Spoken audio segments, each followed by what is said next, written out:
My name is Elspeth Ray and I am the co-author of the Meg and Greg book series. I'm also a literacy teacher and I love teaching children to read, spell and write. My name is Rowena Ray. I am the co-author of the Meg and Greg book series with my sister Elspeth, and I'm also a non-fiction children's book writer.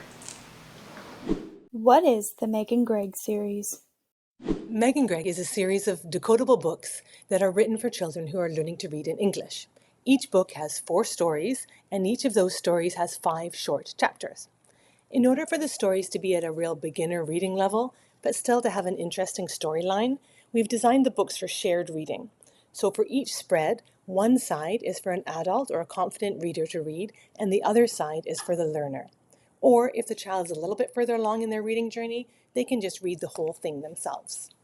The books have 4 short stories, and each of those stories focuses on a different spelling concept.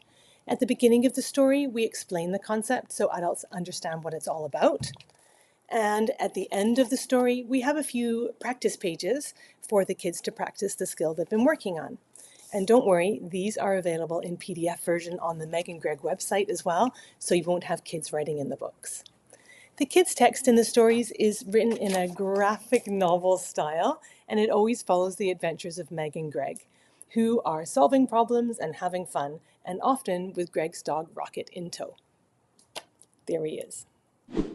Who is the Meg and Greg series for, and how does it help them learn to read?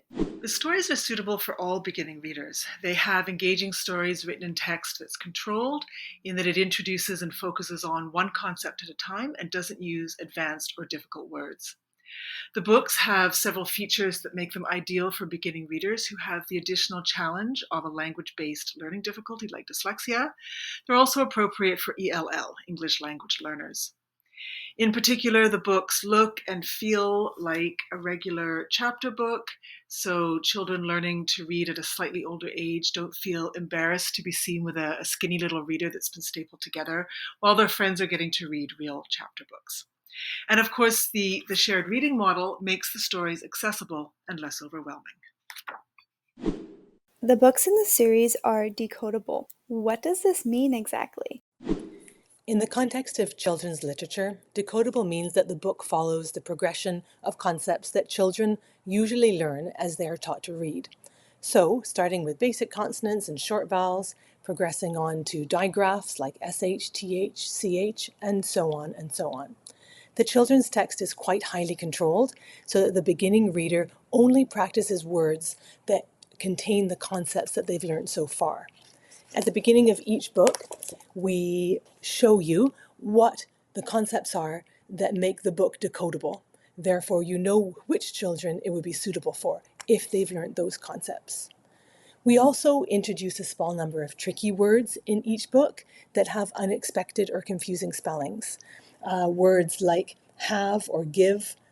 You might think those are funny examples, but they look like they're going to be magic-y, but they're not making the long vowel sound, so they end up being tricky. There's other examples of words like that as well.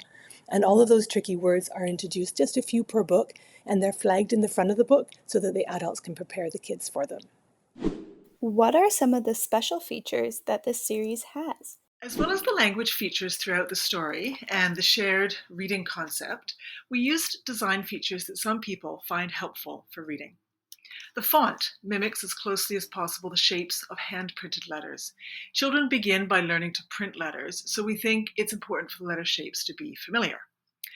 The illustration labels, such as this here, are printed in lowercase letters as much as possible because children often learn to recognize and write the lowercase alphabet first. A beginning reader may be less familiar with the uppercase letter shapes.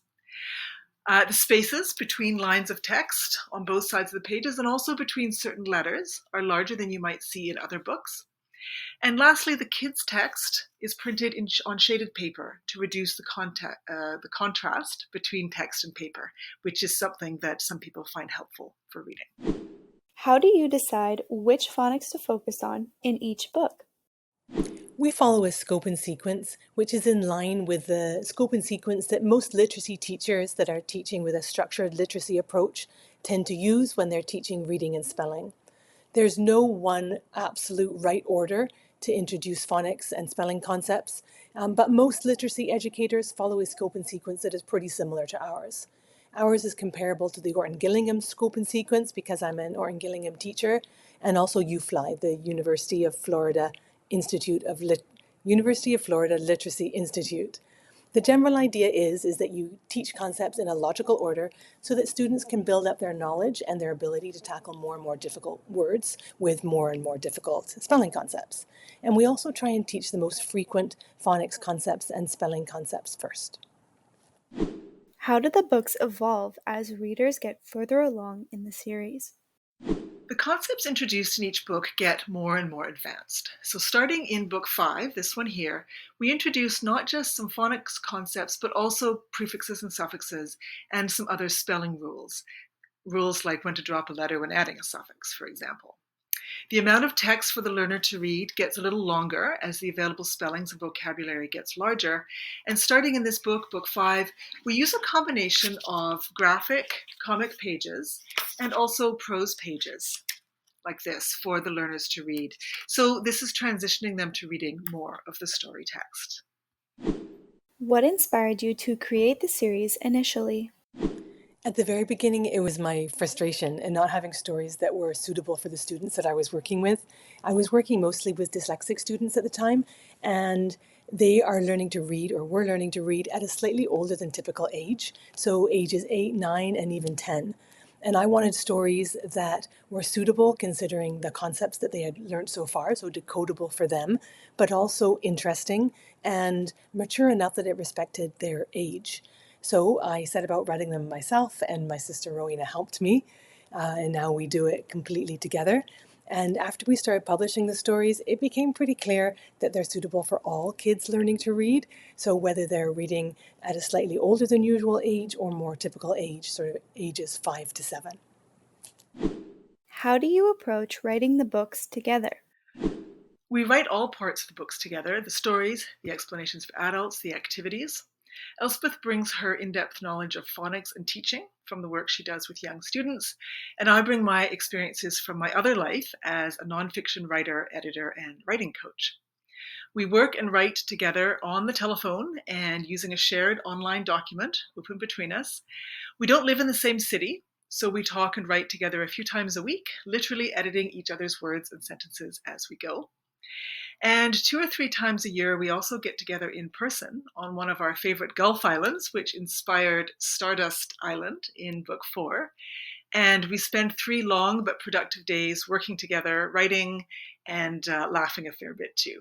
So it's a lot of fun. I hope you get a chance to read a Meg and Greg book, and I hope the child in your life enjoys it and becomes a stronger reader by reading one. I hope you have fun with Meg and Greg and Rocket the dog. We certainly have fun creating the Meg and Greg books. There are currently 6 in the series so far, and there are more on the way. So I hope you get a chance to read one.